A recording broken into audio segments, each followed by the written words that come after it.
Arcs on screen, calling for volunteers. I repeat, arcs on screen. Enlist. Resist.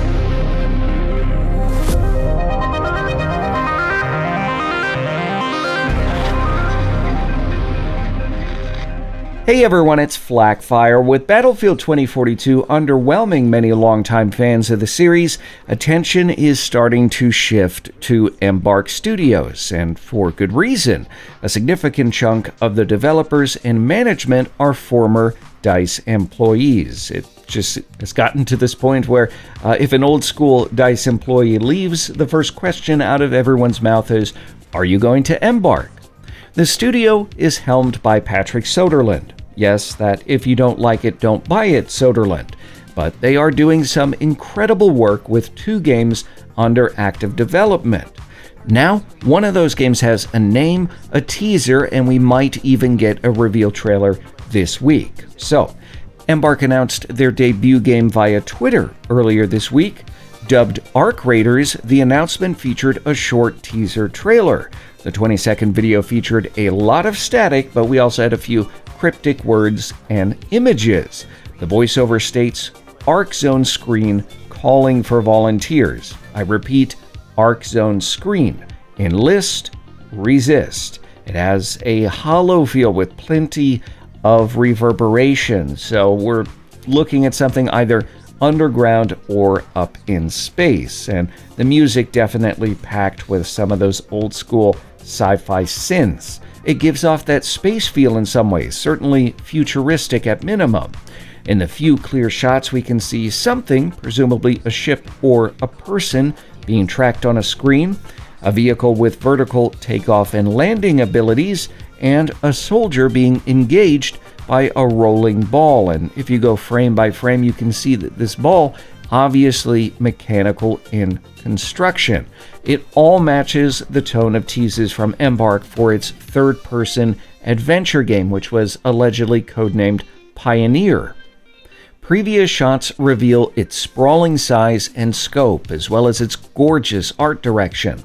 The exact plot of the game is still a mystery, but it does have, again, those post-apocalyptic vibes. We've got ragtag characters, but the landscape definitively familiar. We can see flamingos in some of this footage here, which means the game likely set on Earth, while these mysterious flying objects and elevators may mean that aliens play a role in the upcoming game. Embark teased December 9th as the date for Arc Raiders' official reveal. Their initial tweet was retweeted by the Game Awards, which likely means that we're going to get more info on the show, which takes place on that same day.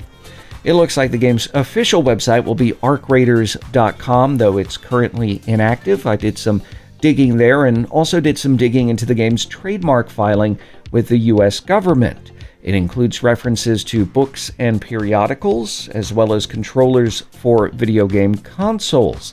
The filing also mentions mobile phones and esports, and I think it's important here to note that such filings often done for brand protection. They tend to be very broad in what it is that they cover, but from the look of it, Embark has some big plans, definitely creating some kind of universe here, it seems, and that will hopefully include Arc Raider being playable on both consoles and PC. We also know that they're into some seriously disruptive technology. Developers are working on unique tools for photogrammetry, procedural generation, motion capture, machine learning. Also huge in this. It powers most of their initiatives. That allows them to replace the amount of time developers need to spend on tedious things, allowing them to pour their passion and energy into, what makes games more engaging. A while back, Embark was able to build a 254 square kilometer environment with completely dynamic weather and lighting, and that might seem like a pretty big accomplishment on its own. More impressive to find out that it was done by 3 people in 3 weeks. That's how intense some of this technology is that Embark is working on. With game development being a constant battle of resource management, it's easy to see why turning over redundant, work-intensive tasks to machine learning is a priority. They've even created a tool that can help create game-ready assets by scanning videos. Again, this is some game-changing stuff. Many would argue it is the future of game development. I kind of joked to myself that DICE devs got tired of putting up with Frostbite and decided to just build something easier.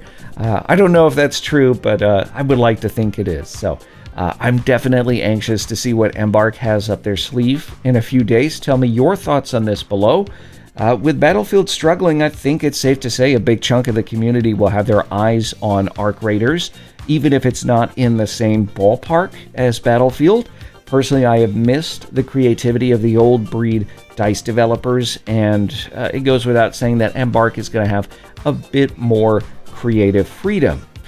If Arc Raiders doesn't interest you terribly, don't worry, there's another game from Embark on the way. It's codenamed Discovery, and it might be a bit more up your alley. That is a fast-paced FPS with a focus on destruction. So, again, tell me your thoughts on all of this down below in the video comments. If you enjoyed this video, leave a like. If not, a dislike. Make sure to subscribe, tap the bell to get notified about all future videos, whether that's Battlefield or Arc Raiders. Really excited to see what Embark has up their sleeve again. Looking forward to it.